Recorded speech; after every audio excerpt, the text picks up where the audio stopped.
ಮಂಜಣ್ಣ ಬನ್ನಿ ಇನ್ಯಾರ್ದು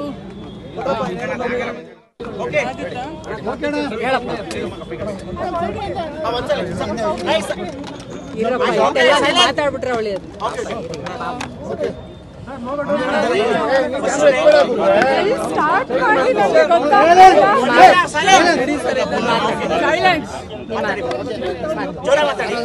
ಮೊದಲನೇ ಸಿನಿಮಾ ಮೊದಲನೇ ಸರಿ ಕುತ್ಕೊಂಡು ಮೊದಲು ಅಮೌಂಟ್ ನೋಡಿದ್ರೆ ನಿಮ್ಮ ಸಿನಿಮಾ ನೀವು ನನಗೆ ತುಂಬ ಖುಷಿ ಅನಿಸ್ತು. ನಿಮ್ಮೆಲ್ಲರ ಜೊತೆ ನಾನು ಒಂದು ಅಭಿಮಾನಿಯಾಗಿ ಮೂವಿ ನೋಡಿದ್ದೀನಿ. ತುಂಬ ಸ್ಪೆಷಲ್ ಆಗಿತ್ತು ಆ್ಯಂಡ್ ಮೂವಿ ಪಸಂದ್ ಆಗೈತಾ ನನಗೆ ಅದೇ ಒಂದು ಕ್ವೆಶ್ಚನ್ ಬರ್ತಾಯಿದೆ. ಬಿಕಾಸ್ ನಾನು ಏನು ಹೇಳ್ಬೋದು, ಅಷ್ಟು ಚೆನ್ನಾಗಿದೆ. ಆ್ಯಂಡ್ ನನಗೆ ಈ ಪಾತ್ರ ಕೊಟ್ಟಿದ್ದು, ಈ ಇಂಪಾರ್ಟೆನ್ಸ್ ಕೊಟ್ಟಿದ್ದು ನಾನು ತರುಣ್ ಸರ್ಗೆ, ರಾಕ್ಲೈನ್ ಸರ್ಗೆ ಆ್ಯಂಡ್ ದರ್ಶನ್ ಸರ್ಗೆ ನಾನು ಜೀವನ ಪೂರ್ತಿ ಚಿರಋಣಿ. I am so grateful. And ನಮ್ಮೆಲ್ಲ ಕಲಾವಿದರು, ಮೈ ಗಾಡ್, ಅವರೆಲ್ಲ ಜೊತೆ ನಾನು ಆ್ಯಕ್ಟ್ ಮಾಡಿದ್ದೀನಿ ಅಂತ ನನ್ನ ಅದೃಷ್ಟ. ರಿಯಲಿ ಎಲ್ಲರದು ಅಷ್ಟು ಇಂಪ್ಯಾಕ್ಟ್ಫುಲ್. ನಾನು ಮರ್ತೋಗ್ಬಿಟ್ಟಿದ್ದೀನಿ ನಾನು ಈ ಮೂವಿಲಿ ಇದ್ದೀನಿ ಅಂತ. ಎಲ್ಲನೂ ನೋಡಿ ಆ ಸ್ಟೋರಿ ನನ್ನ ಕ್ಯಾರಿ ಮಾಡಿಬಿಟ್ಟು, ಆಲ್ರೆಡಿ ಶೂಟಿಂಗ್ ಆಗಿದೆ ಬಟ್ ಮತ್ತೆ ಕ್ಯಾರಿ ಮಾಡಿಬಿಟ್ಟು story. So I am so happy. And ನಿಮ್ಮೆಲ್ಲರ ಆಶೀರ್ವಾದ, ನಿಮ್ಮೆಲ್ಲರ ಪ್ರೀತಿ, ಸಪೋರ್ಟ್ ನನ್ನ ಜೊತೆ ಸದಾ ಇರಬೇಕು. ಅಪ್ಪ ಅಮ್ಮ ಅವ್ರದ್ದು ಕನಸು ನನಸಾಗಿದೆ ಅಂತ ನಿಮ್ಮೆಲ್ಲರಿಂದಾನೇ. So thank you so much. ನಿಮ್ಮ ಬಗ್ಗೆ ನಿಮ್ಮ ತಾಯಿ ಏನು ಹೇಳೋದು? ನಿಮ್ಮ ಕ್ಯಾರೆಕ್ಟರ್ ವೈಸು, ನಿಮ್ಮ ಆ್ಯಕ್ಟಿಂಗು, ಪ್ರತಿಯೊಂದು ಎಕ್ಸ್ಪ್ರೆಷನ್ ಬಗ್ಗೆ ನಿಮ್ಮ ತಾಯಿ ಏನು ಕಾಂಪ್ಲಿಮೆಂಟ್ ಕೊಡ್ತಾರೆ? ಅವ್ರು ಇವಾಗ ನಿಮ್ಮೆಲ್ಲರ ಮುಂದೆ ಕಾಂಪ್ಲಿಮೆಂಟ್ಸ್ ಕೊಡ್ತಾ ಇದ್ದಾರೆ, ನನಗೆ ಯಾವ ಕಾಂಪ್ಲಿಮೆಂಟ್ ಕೊಟ್ಟಿಲ್ಲ. But I think she's proud ಆಗಿದ್ದಾರೆ, ಹೆಮ್ಮೆ ಅನಿಸ್ತಾ ಇದೆ ಅವ್ರಿಗೆ, ಖುಷಿಯಾಗಿದ್ದಾರೆ ಅಂತ ನನಗೂ ಅನಿಸ್ತಾ ಇದೆ.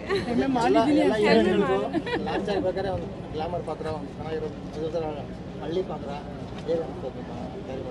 ನನಗೆ ನಾನು ಗ್ಲಾಮರಸ್ ಆಗಿ ಕಾಣ್ತಾ ಇದ್ದೀನಿ ಇಲ್ಲ, ಬಟ್ ಪಾತ್ರದಲ್ಲಿ ಯಾವ ಒಂದು ಶಕ್ತಿ ಇದೆ, ಇಂಪಾರ್ಟೆನ್ಸ್ ಇದೆ, ಮೆಸೇಜ್ ಇದೆ, ಅದೇ ನನಗೆ ಇಂಪಾರ್ಟೆಂಟ್. ನೀವು ಹೆಂಗ ಹೀರೋಯಿನು, ನಿಮ್ಮ ಜೊತೆಗೆ ದೊಡ್ಡ ಸ್ಟಾರ್ ಸೆಲೆಬ್ರಿಟಿಗಳು, ದರ್ಶನ ಆಗಿರ್ಬೋದು, ಶ್ರುತಿ ಮೇಡಮ್ ಆಗಿರ್ಬೋದು. ನಾನೆಲ್ಲ ದೊಡ್ಡವರಲ್ಲಪ್ಪ, ಅಪ್ಕಮಿಂಗ್ ಆರ್ಟಿಸ್ಟ್. ನೀವೇನು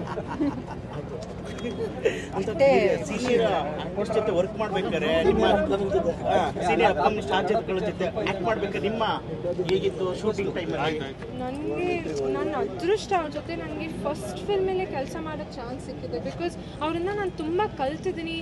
ಕ್ಯಾಮ್ರಾ ಹಿಂದೆ ತುಂಬ ಫನಿ ಆಗಿರ್ತಾರೆ, ಕ್ಯಾಮ್ರಾ ಮುಂದೆ ಅಳ್ತಾ ಇರ್ತೀನಿ ಸ್ವಲ್ಪ, ಬಟ್ ತುಂಬ ಸ್ಪೆಷಲ್ ಆಗಿತ್ತು. ಆ್ಯಂಡ್ ಈ ನನ್ನ ಎಂಟೈರ್ ಕಾಟರ ತಂಡ, ಕಲಾವಿದರಿರಲಿ, ನಮ್ಮ ಟೆಕ್ನಿಷಿಯನ್ಸು, ನಮ್ಮದು ಡೈರೆಕ್ಟರ್ಸ್ ಅವರು, ಸುಧಾಕರ್ ಸರ್, DOP ಎಲ್ಲರೂ ಸೇರಿ ನನ್ನ ಫ್ಯಾಮಿಲಿ, ನನ್ನ ಫಸ್ಟ್ ಫಿಲ್ಮ್ ಫ್ಯಾಮಿಲಿ ಆಗಿದ್ದಾರೆ. ನಾನು ಅವ್ರನ್ನ ಯಾವಾಗೂ ಅಂದರೆ ಮನಸ್ಸೊಳಗೆ ಇಟ್ಕೊಂಡ್ಬಿಟ್ಟಿದ್ದೀನಿ ಮನೆ ಮಾಡಿಕೊಂಡು. ಸೊ ಆ್ಯಂಡ್ ಸ್ಪೆಷಲಿ ಸೆಕೆಂಡ್ ಹಾಫಲ್ಲಿ ಬಾಲ್ಕನಿ ಕೂತಂತ ತುಂಬ ಜನ ನಿಮ್ಮ ಗೆಟಪ್ ನೋಡಿ, ನಿಮ್ಮ ಡೈಲಾಗ್ಸ್ ನೋಡಿ, yes Malashri ma'am is back ಅಂತಂದರು. ನಾವು ಕೇಳಿಸ್ಕೊಂಡಿದ್ದಾನೆ ನಿಮ್ಮ ಪಾಯಿಂಟಲ್ಲಿ. ಅದು ಅವ್ರಿಗೆ ಕೇಳಬೇಕು ಅದಾಗಿದೆ ಅಂತ.